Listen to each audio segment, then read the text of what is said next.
I'm starting to record this session, and here we go. Awesome. So hello everybody, I'm very excited that you're here with us this morning to talk about how to navigate ambiguity during uncertain times. At the moment, we are obviously all are probably in quarantine and in shelter in place because of the coronavirus, and we are all experiencing a little bit of difficulty maybe navigating these difficult times. So today I want to talk with you about that, and before we're jumping in, of course, maybe one or two things and facts about me so you know who I am. My name is Arndt, and I'm a stress management coach and peak performance trainer. I worked for Google for 7.5 years, both in Dublin and Ireland. Just check, we have another chat here. A little louder, yes, and I make sure that my microphone is on too. I hope this is better, let me know. Wait.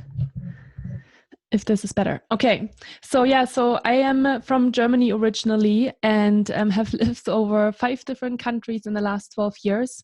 I worked in Dublin in Ireland at Google, and then I moved to Mountain View to the Bay Area and worked there as a project manager and program manager. And I started my own company, the Peak Performance Method, last year in February 2019, after experiencing my own burnout in 2018 and learning a lot myself about our mental and physical health and where it comes from. So I'm super passionate and super fascinated about the physical and the psychological realm of things, and you'll see today in today's session I'm going to talk a lot about that as well. Just to make sure for the last time, I'm going to share this spreadsheet here with everybody in the chat as well, because we're going to use this spreadsheet today to be just interactive with each other without having to jump onto the onto Zoom in order to speak with each other. We're going to use the spreadsheet to interact with each other. So for those of you that just joined, make sure that you're checking in, that you tell us where you're located and how you're feeling today. So before we're jumping into all the things that we're going to talk about today, let's talk for a minute about what actually happened, right?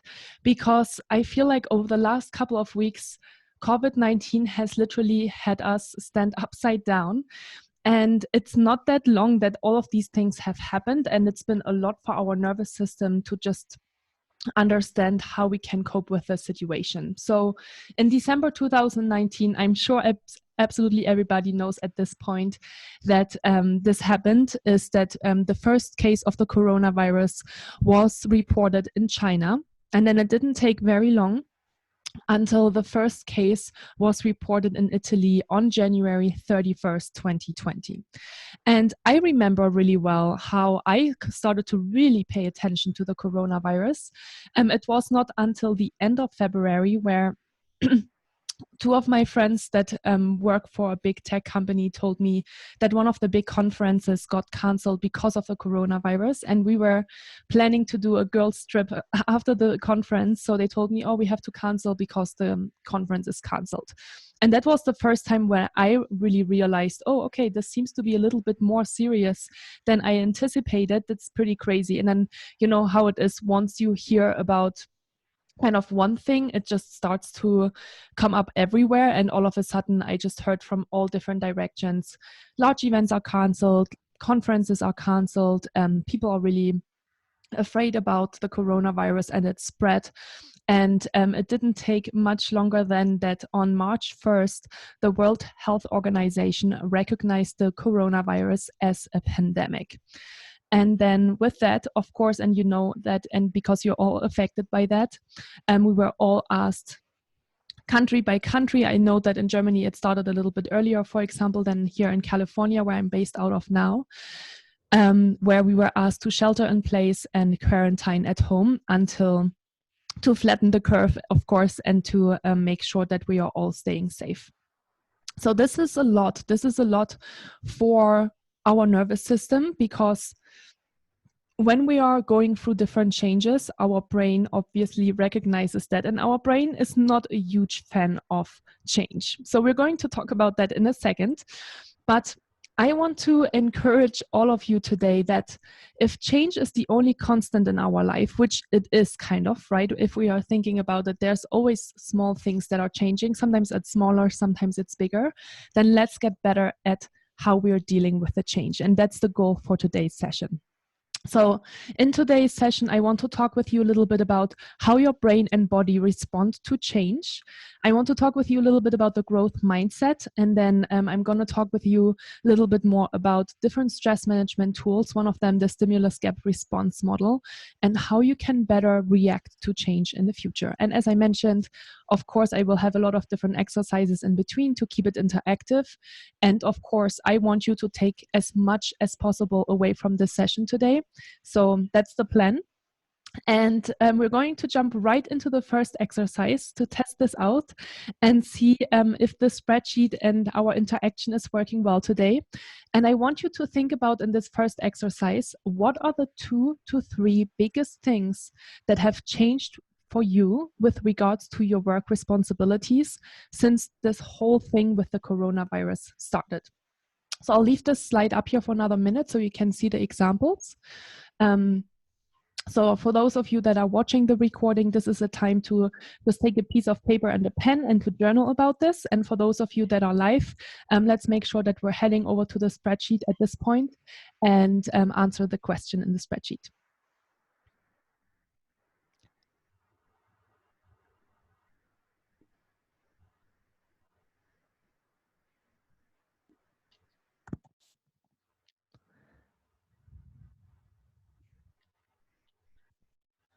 And there's 1 or 2 people that are still on speaker. So if you could mute yourself so we don't have any background noise, that would be great.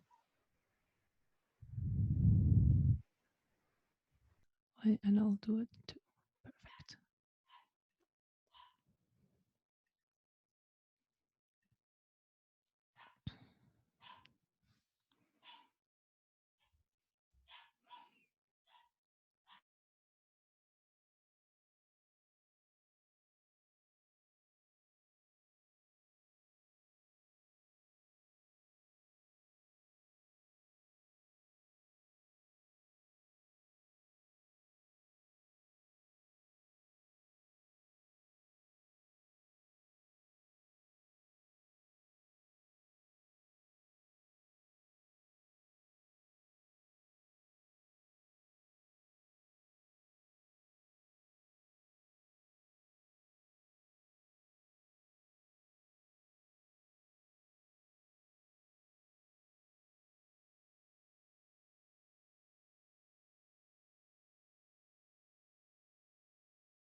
Okay, so we're seeing here the first responses, which is really helpful. Thank you, all of you, to answer this question. So Tiffany, for example, says industry events and meetings have been canceled, which is a significant part of my job.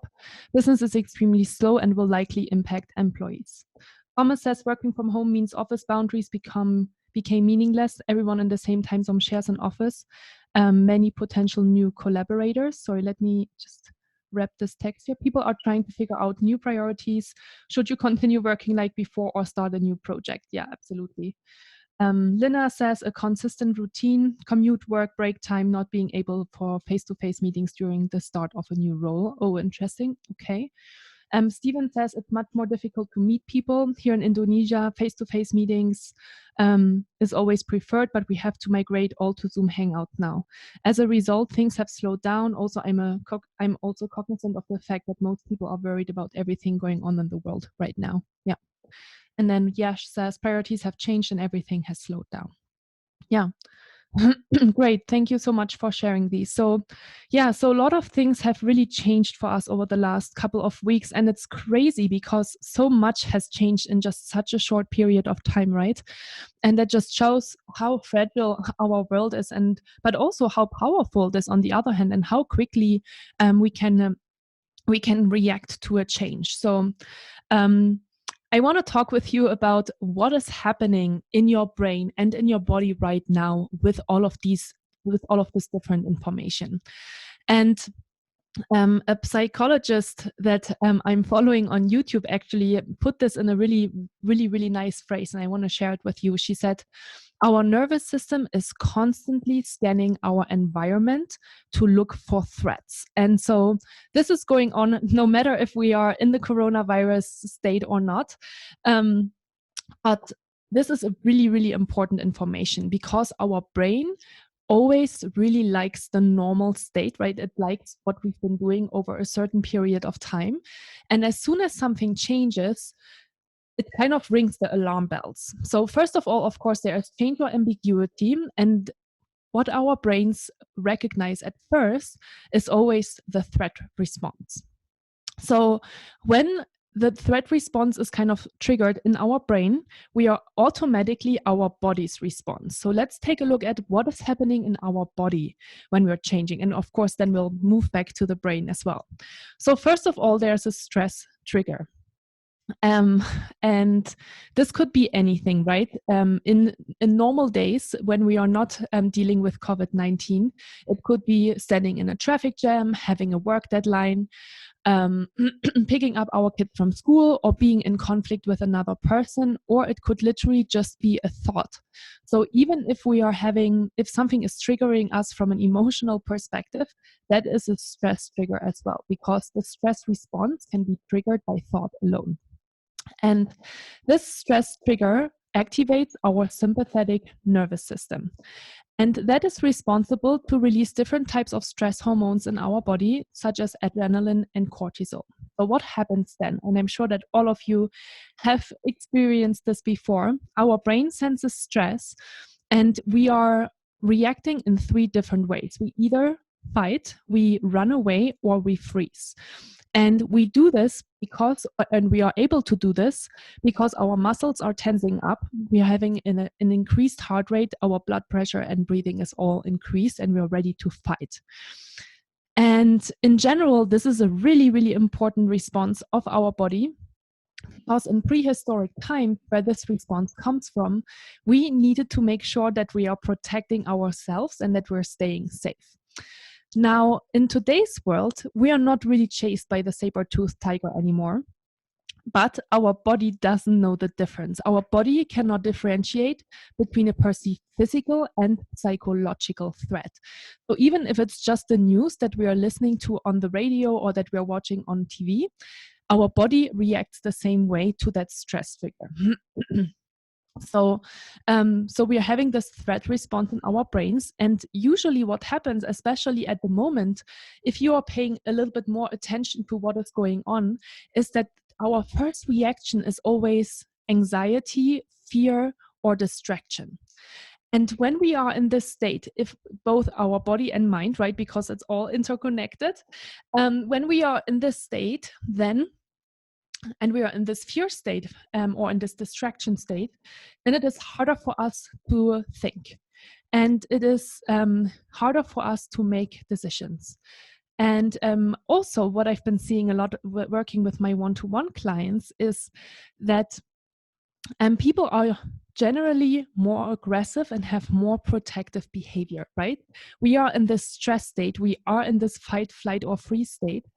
And when we are hearing, for example, that our project is getting wiped off because of the coronavirus, our first reaction is either we are sad about it, right, or angry, or we are getting into this protective mode where we are like, I've been working on this project for the last 6 months, and now everything is wiped off because of the coronavirus. This is really sucky, and that makes me really upset, and I want to protect it, and there's no other way how I can manage this, or there's no other option how I want to manage this project or something like that, right? So we are always getting a little bit into this aggressive protective behavior.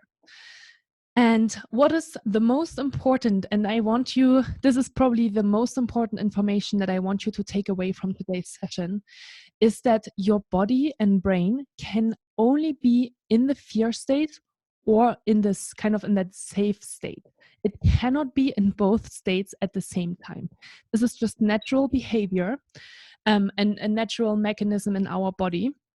So either we are in the sympathetic nervous system state, so in this like stress state, or we can activate our parasympathetic nervous system.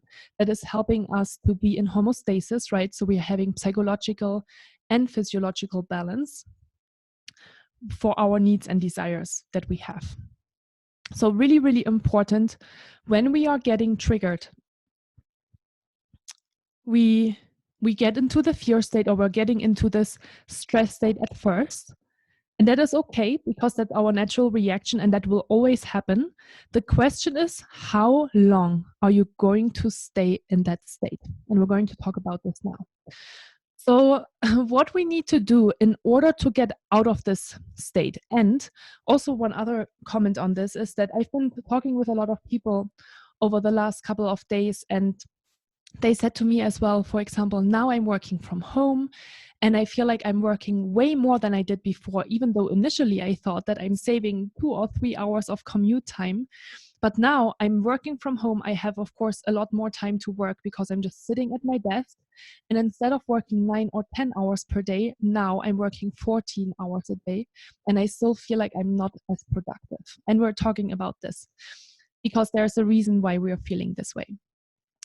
So when all of these different signals, when you are realizing, okay, I can identify with some of the things that Julia is telling me right now, then this is the first most important thing that you need to do when your stress system is triggered. So when our body recognizes change, is that we need to create awareness. You cannot change if you don't create awareness about what is going on. So awareness is always the first step. And then you should be doing a relaxation exercise in order to kind of calm that system, right? So I told you about the sympathetic nervous system, and now we want to activate the parasympathetic nervous system that will help us to be a little bit more clearer. So in order to help you find a couple of different tools, I want you to think about this question. What do you like to do in order to relax? And since we are in COVID-19 times, I'm going to give you a little disclaimer here. Please think about something, obviously, that you can do with the given situation. So some of you might say, I really like to go to the gym, but at the moment, I can't go to the gym because I have to shelter in place. Let's just take the situation as it is and think about the things that you can still do. So we're focusing our attention on what we can control versus what we cannot control. And you can see already from the examples that I've given you here is that there's a lot of different things of how you can relax and what you can do to trigger your parasympathetic nervous system. It takes about 90 seconds alone to trigger your parasympathetic nervous system, which is great. And that's one of the reasons why breathing and meditation have become very powerful, because when we are focusing on our breath and we're taking 5 mindful breaths, we can actually move from the sympathetic to the parasympathetic nervous system. So take a minute or two, go into our tab exercise number 2 on the spreadsheet and start filling out what you like to do in order to relax. And for those of you that are watching again the recorded session, make sure that you're journaling at this point and you're not just skipping over to the next slide.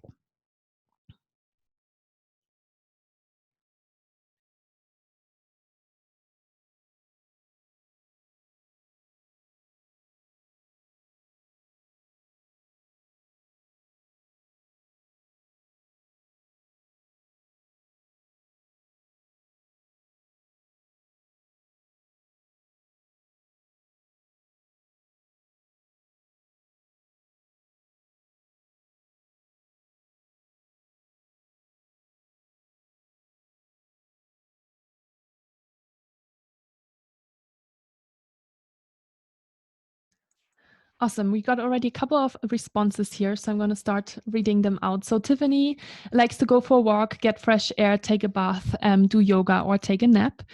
Thomas likes to take a few breaths and just look out of the window. Very nice.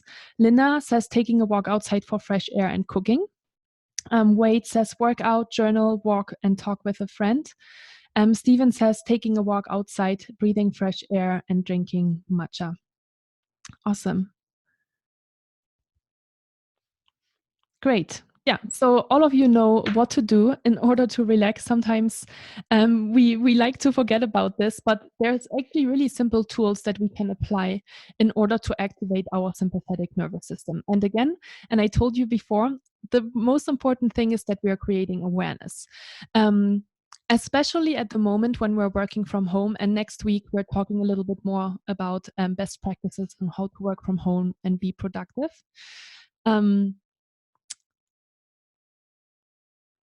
Sorry, I just lost my train of thought. Yeah, next week we're talking about more work from home things. But the reason why this is so important, these relaxation exercises, is that we we're working too much at the moment, and we're not taking enough care of ourselves. So being aware of how you're feeling and then responding to that, that is really important. So we already talked about this. You're activating your parasympathetic nervous system. So then you're moving into this safe state, and this slows down your heart rate, your breathing, your blood pressure, and you will have increased performance, focus, and productivity. Also really important to note in this is when you are in the sympathetic state, so when you're in this fight or flight state, all of your main bodily functions that are extremely important for you, and I'm going to list you to them. It's your immune system, your digestive system, and your cardiovascular system. Those three systems are actually slowed down when you are in the sympathetic state. And that is a problem, right? Especially at the moment where we're all trying to protect ourselves of getting sick and getting the coronavirus, because we want to protect our immune system. And that is why a lot of people don't talk about it, but the stress and the illness of stress, or just kind of that stress trigger that a lot of people are experiencing, is also a pandemic. So many people are suffering from stress. In fact, there's a lot of numbers, of course, around it. For example, 77% of people generally and on average experience physical symptoms that are caused by stress, and 3 out of 4 doctor visits are stress related. 3 out of 4. Why? Because our 3 main bodily functions are slowed down, because when we are in the fight or flight state, our body is just getting ready for attack, and it thinks that it doesn't have time to take care of all the other things. Which, we know that this is not true, right? Especially in nowadays time, we are not really in a threat state, but that our body doesn't know the difference. So this is really crucial for you to know, in order to create more awareness around it, and in order to move on and get out of that change or stress. So we'll talk about this in a second. Let's see here. Oh yeah, so Wade is just asking, what are the systems? Immune system, cardiovascular system, and digestive system. So based on, every individual is a little bit different. So if you are under high levels of stress all the time, some people might experience a lowered immune system, right? And you might be getting sick constantly or experiencing migraines. The next person is totally fine with these things, but they have digestive problems. Or the next person might experience pressure on the chest and cardiovascular problems, or even getting panic attacks. So every person is different, but it's all going back to the problem, or to the one problem, which is stress. So in order to activate our parasympathetic nervous system, I said that before, because we can activate our stress response by thought alone, and we can, of course, also trigger our parasympathetic nervous system by positive thoughts alone. So while we are talking about change and how to navigate ambiguity, when all of the things that we were used to all of a sudden change, we can also move into a more positive thinking state when we are thinking about how did we overcome the last crisis that we experienced in our life? Because all of us have experienced crisis in our life, right? We all have had the difficulty difficult problems that we needed to solve, right? No matter if it was at work or in our personal life. I've done this exercise a few times this week, and people tend to think about personal things, which is totally okay. So take a minute or two, and I want you to think about when was the last time you overcame a crisis, and what did you do? So I gave you, I said, yes, it would be better to have a work example, and the most recent, the better, but honestly, it doesn't really matter. So if you're thinking about a personal story, then let's use that as an example to activate your parasympathetic nervous system right now, and think about something that you did.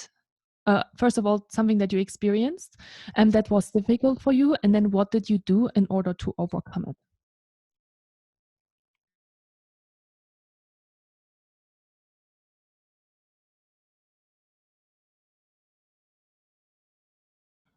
Again, for those of you that are on the recording, make sure that you're journaling about this.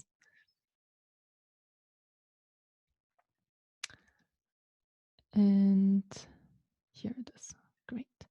So we're moving into exercise number 3.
Okay, so here we're already seeing a couple of really powerful answers. Thank you so much for sharing this with all of us. So Wade, for example, says, I'm battling with cancer. And what did she do? She says, doubling down on self-care practices, meditation, eating clean, workout, journaling, spiritual practices, and knitting. Great. Steven says, co-founder broke up early on during my startup journey. And then what did you do? I spoke to a close friend to get fresh perspectives. Negative visualization worked too, in the sense that things could have been a lot worse. Okay. Or we could say that's almost the positive, that's almost like looking at the things of what could have been worse, or like almost going into this great gratitude state of like, okay, what do I have and what hasn't happened to me? Tiffany says, last summer I got laid off, and what did she do? I used it as a time to take a break because I received severance. I didn't rush getting a new job, and when I did get a new job, I chose a start date that allowed me to have a month off just to reset and recharge. Very nice. Thomas said, move to a foreign city where I didn't know anyone. Yeah. And then he said, what did I do? I forced myself to be very outgoing, joined outings and social clubs. Cool. Awesome. Yeah. So we all have had these experiences before. We all have been successful at navigating change before. And it's important to remind ourselves of this. I see a lot of people reacting extremely negatively and fearful over the coronavirus at the moment. And it is really scary. I totally understand that. But it is important also to be aware of what are we doing to our bodies and brains when we are in this fear state. Because when we are in the fear state, we are not really able to be productive and be focused. And obviously, there's a lot that is coming in at the moment from all different sides, right? We are hearing the news. I hear also from my friends and from my clients that a lot of comms are sent out at the moment. Internally from our companies that is communicating about things that are changing on a daily basis. And of course, every time this happens, our stress response is triggered again. So we cannot prevent our stress response from being triggered, but we can create really quick awareness around, okay, this makes me upset right now, maybe, but I can choose to feel differently, and I can choose to focus on the things that I can control. So this brings me to the next topic that I want to talk and share with you today. It is a study that I recently just found on LinkedIn a couple of days ago, and perfect timing, because I thought this was perfect to explain to you and show you what I'm trying to support you with today, because we're talking about navigating change. And so Todd Hermann did a study with 29 CEOs over the COVID-19 crisis. And those CEOs made on average between $2.2 and $511 million in revenue. All of them said that they wanted their business to be healthy. However, with time, more conversation and data, their words were expressing a far different psychology hidden underneath. If any one of you wants to have the article as well, please let me know and I'll send it to you. But here are his findings, super powerful. So he identified 3 different groups. He identified 3 different categories: the fear-focused CEO, the unfocused CEO, and the strategy-focused CEO. And as you can imagine, so the fear-focused CEO was the most emotional, most concerned, and most overwhelmed with everything that was happening. They occupied their time on the blame game. Whose fault was the coronavirus? Which clouded their judgment and prevented them to see what can be done. Now, with all of the information that I shared with you already, you know why, right? Because they are in the stress state. They cannot think clearly because their body is literally flooded with stress hormones and they cannot think clearly. Another thing that I find incredibly fascinating and interesting is how much media they consumed. So the fear-focused CEO is consumed 5 times more media than the strategy-focused CEO. And when they were going through these different interview questions, they used a lot more words, negative words: government, Trump, coronavirus, COVID-19, feelings, and a negative future-pacing words such as struggle, fear, hard, or difficult. The unfocused CEO was kind of similar to the fear-focused CEO, but they focused a little bit more on finding a plan or getting a plan. But they still had kind of their head in the sand and they were uncertain on what to do next. They still consumed 3.5 more times media than the strategy-focused CEO. And you can see, they had a couple more neutral words in their interview, but they still didn't really move on.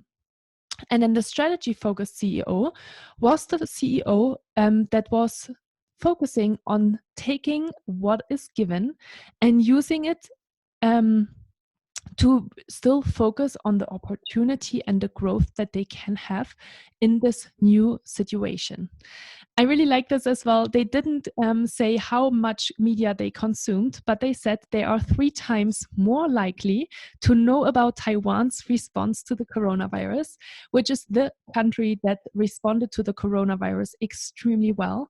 And you can see also in the other interview insights is that they were 9 times more likely to be shifting product and service offerings, 4 times more likely to have already made changes to their teams, and they used more positive future-pacing words and words like action and opportunity.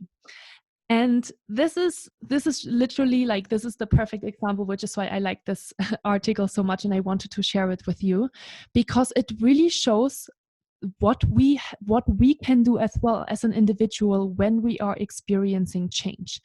And the strategy focused CEO shows beautifully something that we call in psychology or in science the growth mindset. I don't know if you've heard about the growth mindset before, but it's something that I talk a lot about in my programs because it is extremely fascinating. I love the mindset. There's a really cool book as well that's called Mindset by a PhD researcher, Carol Dweck.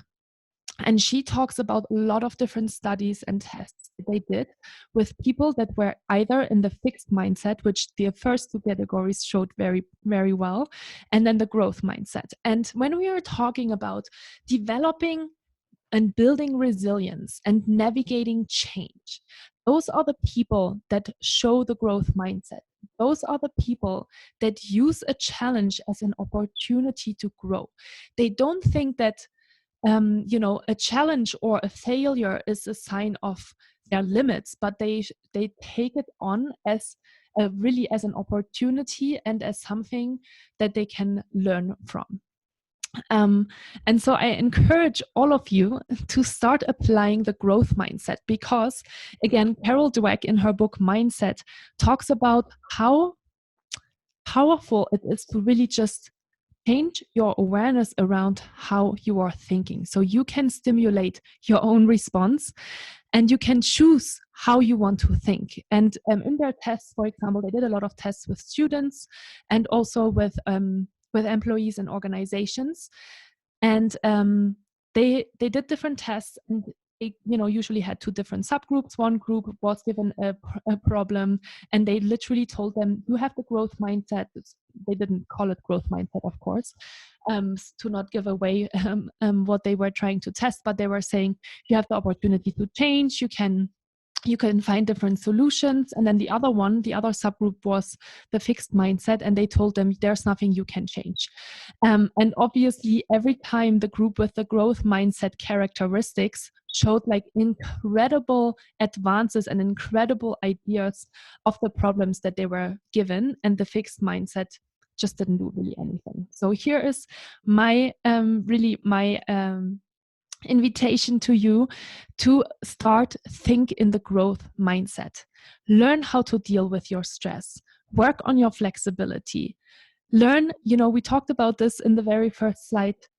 If change is only constant, let's get better at it. It's okay that there's not, like, we love to be in control, but it's rarely the situation that we can be in control of everything. So letting go of control and learning how to act without the complete picture is incredibly powerful. I love this as well. Understand that some decisions will be wrong, but we need to make decisions in order to move forward, right? Even if we learn from this decision and then we get new information and then we can grow from that, instead of just being numb, right? Instead of being in this free state and not knowing what to do next. So we need to realize that there's not a defined plan to follow, and you need to be confident with yourself and your abilities. So that is really, really important. And I want you to think more, and this is really powerful. Like, since I've read this book, The Growth Mindset, by Carol Dweck as well, I of course, like, we create more awareness around these things. Right now, I know, okay, I can actually, I can choose how I want to react. I can choose if I want to stay stuck or if I want to move forward. And it has really helped me in a lot of different situations in my life to see that sometimes maybe I'm a little bit stuck in my fixed mindset, no matter if it comes to dealing with people, relationships, of course, business, projects, and remind myself, okay, hey, I'm a little bit stuck here right now, and I'm limiting myself, and I can really move into the growth mindset in order to make a difference. So with all of the information that I shared with you up until now we can look at this beautiful slide and see all of the information that we have now gathered. I'm sure that all of you have seen, heard, or read somewhere that life is only 10% of what happens to us and 90% how we react to it. And this is, of course, the same thing when we're talking about navigating change. Because what change really just is it's a stimulus. It is something that is happening right now. And when we have more awareness, when we are more aware of also what we are doing to our brains and bodies, when we are staying stuck in that state, then we have the power to make a difference. So when we are starting to create awareness, we actually create this little bubble that is called the gap or room for judgment. And we can now think about, can I actually control this situation? And do I have the power to change something? Really important. Again, you can apply this literally in every situation. If you start to learn how to create a little bit more room for a response, then this can be really, really, really powerful. So if when you are in this kind of gap state, right, and you're asking yourself, can I control this? And the answer is yes, then I obviously want you to get into action. And if the answer is no, I want you to accept it and move on. This sounds very simple. I know this sometimes is a little bit more difficult. The coronavirus has changed and has stopped a lot of different things in our lives that we were maybe really excited about. I have a friend who's a wedding planner, and she just had to call literally 5 or 6 brides and then had to tell them that their wedding is canceled. Of course, something that is extremely upsetting. But just something in this case, and with this scenario that you're looking at right now, something that we cannot change. So we need to accept it and we need to move on and we need to focus our energy on the things that we can control. Because when we are focusing our energy on the fear state, on the distraction state, on the anxiety state, it just doesn't really take us anywhere, right? Look at the example of the CEOs. And of course, response, you can see this. I should have maybe even put that flash in the room for judgment, because that's really where the awareness and the relaxation happens. But the response should always be, of course, awareness, relaxation, and then next step. So I want to ask you now, with all of that information and with all of the knowledge that I shared with you over the last, what time is it here? 48 minutes. I want you to think about, okay, what do you want to let go of in the future? Maybe where have you spent a little bit too much time ruminating about the things that you cannot change, but staying stuck in this kind of frustrated anger state? And where can you do more in the future? And again, I'll leave this slide up for a second here. You can head over to tab number 6, I think, because there's a couple more tabs than exercises in the spreadsheet. But yeah, go to exercise number 4 and start answering the questions. What do you want to let go of in the future? And where can you do more?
Okay, let's see here what you're saying. This is really powerful, by the way. For the people that are watching the recording, I always, always, always want you to journal about this, because it's way more powerful to write things down than to just think them in your head. So thanks for everybody that is so engaged today and that is putting in some really amazing responses here, because this is also about yeah, just moving forward and having accountability buddies that we are all now are in with this, because we are all holding each other accountable to actually do this and to bring this into our lives. So Thomas, for example, says he wants to let go of ruminating about past breakups. Yeah, I'm sure that we all are doing that a little bit. So yeah, that's a really great intention. And he says, what can I do more of? Being more open with colleagues and friends about what's going through my mind. Yeah, absolutely. I'm talking in my trainings a lot about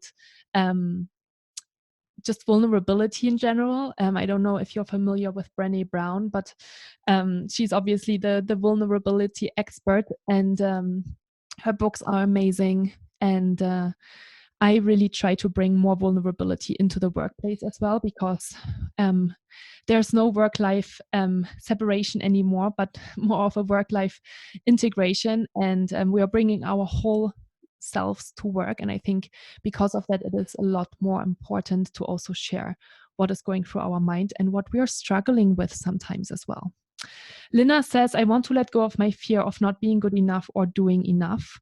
And where can she do more of? Focus on my past accomplishments and work towards my future accomplishments. Great idea. And again, with that exercise that we did about thinking about all of the things that we have already achieved in our lives, that is really, really powerful.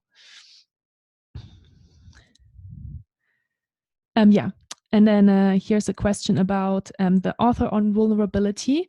I'll write it into everybody. Her name is Brené Brown. She has a very, very, very popular TED Talk, The Power of Vulnerability. Make sure to check that out as well. I put it here, Power of Vulnerability. And the book, I'm kind of blanking right now. If someone wants to Google it or check it out, I know that I have it here somewhere, but we want to move on. I'll put it in later. Okay. Wait. Noticing what if thoughts and let them go. Great. And then what can you do more of? Practicing being present. Yash says, I'm always trying to control the outcome. I want to let go of that compulsive habit to be a control freak. Accepting and moving on instead of getting into a yes. We cannot control the outcome. We can control how much effort we are putting into a situation, and the outcome we cannot control. And it's something that has taken me a long time as well to practice, but it's something, once you kind of shift your mindset around that, of I can put, you can ask yourself the question again, have I done everything in my power that I can do in order to have this the best outcome possible? But then you really need to disconnect from what the actual outcome is, because we cannot influence that. Stephen says, I want to let go of my illusion of control, especially the feeling that I can control other people's decisions, how they behave. Wouldn't that be nice if we could control that? And then where can you do more of? Stephen says, deriving happiness fully from within, that nothing and no one can add or remove my level of happiness. Absolutely. Those are all really great examples. So let's move on. I know we're starting to head towards the end of today's session, so I just want to make sure that I'm showing with you this last slide and go with you into the last exercise, and then you can of course ask some questions. Oh yeah, Daring Greatly was the book that I was looking for. Thank you, Tiffany. Yeah, Daring Greatly is really great. I've read that one. And then The Gifts of Imperfection. And then there's also the book Dare to Lead, which is more for organizations and leaders, which is really powerful too. Awesome. So getting into action. Now you know that you are focusing on the things that you can really control. And I did a session at Google while I was working for Google. I was facilitating a project management training that was called Think, Plan, Do, Problem Solving Basics at Google. And one of the exercises that we did, or that we taught in that class, was something that I wanted to share with you today too, because it's something that is super simple, but yet we don't do it often enough. And it's just called brainstorming. It's a exercise that we do a lot also in coaching, but that we should always be applying in our life, because we don't always have the answer. When I'm working with my one-to-one clients, I don't always have an answer to all of the problems that they're facing. But I am showing curiosity about their problem, and then we are usually doing a brainstorming session. And what we do there, and what is a little bit different to maybe what you're used to, is that when we are brainstorming, we always, always, always do that without any judgment. That means that when we are starting to collect different ideas and options, we never already put a restriction on it. We never already think, oh, this might not be possible, or I might not really like this option, or it's just impossible, I don't have the resources, or something like that. So when you're brainstorming, I highly encourage you to go into a brainstorming session or do that, because that's really powerful to find new ideas, to do that without judgment at first.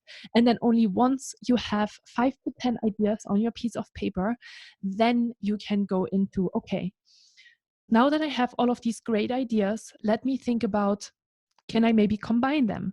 Or can I prioritize them and think about what would be the most important thing to do first? Who are the stakeholders? Do I need any decision makers that support me in this?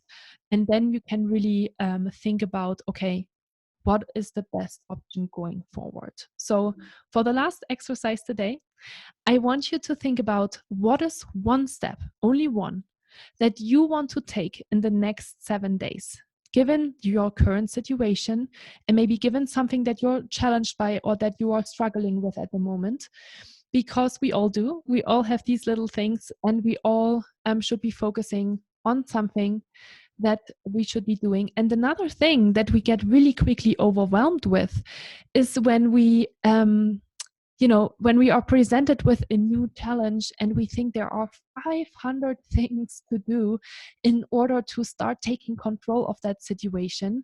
But I really highly encourage you and invite you to think about just one thing, just one idea, the one step that you can take to start. We'll take a minute and finish this question. And for those of you that, again, watch the recording, make sure that you are writing down, what is one thing over the next 7 days that you have control over, and that you want to do, that you want to start, that you want to do differently. Maybe it's a conversation you want to have with a manager to set better boundaries about your working hours, or it's a brainstorming session that you want to lead on for your team in order to help each other in this difficult time and decide what you want to do next. Can be a lot of different things.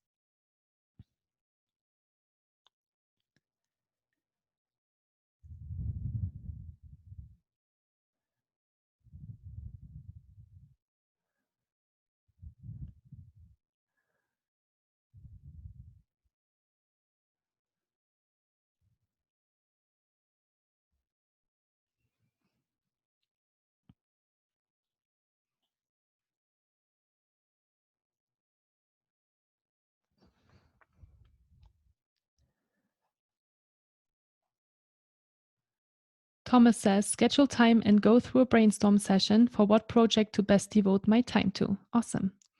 Steven says, have concrete prioritized daily to-do lists, both for professional and personal. I like that. Lina says, have a daily routine for work-life balance. Really important. And again, we talk more about this stuff next week. If you are, I don't know if you've signed up for it yet, but next week on Thursday, we are doing a session on best practices on how to work from home, stay productive and remove distractions. And we're going to actually talk about how to set up better routines that are really, really important when we're working from home.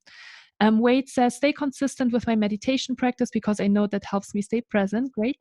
Tiffany, stick to your morning routine. Great. And yeah, let's see here. Yes, for those of you that have to hop off, thank you so much for being here. I know it's already 9 o'clock in the morning, or any other time zone, of course, wherever you are located. Thank you so much for being here. And for those of you that want to stick around for the last 2 or 3 slides finish this off. Let's jump into that. So, okay.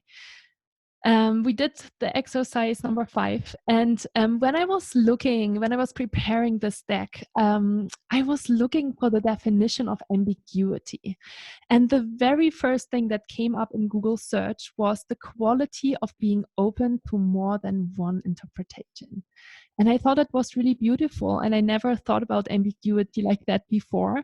But I want to invite all of you to being more open to have more than one interpretation. So today's takeaways are the following. Create awareness. Where am I right now? How do I feel? Always, always, always is the first step. You cannot change anything if you're not aware of what's going on. Step number 2, how can I trigger my body's relaxation system? Step number 3, think about what can you control versus what can you not control. And then step number 4, you take one action step, not 5, not 100, not 237. You just take one next action step that will really make a difference in your life. And then step number 5, of course, is practice. We are talking about these things today. We have a lot of knowledge, but the biggest gap in life is between knowing and doing.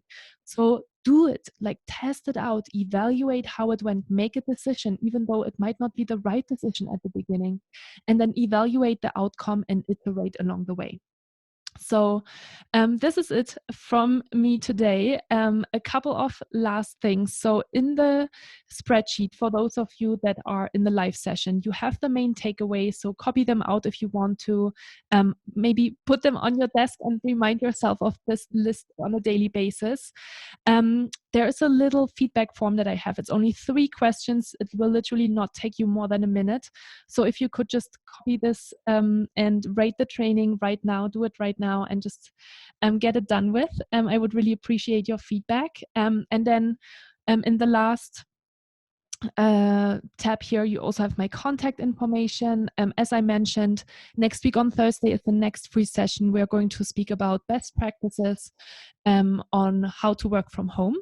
So if you haven't signed up for that one, make sure you to do that. You can find the link on my website. I'm also offering at the moment free 30-minute one-to-one coaching sessions. You can sign up for those.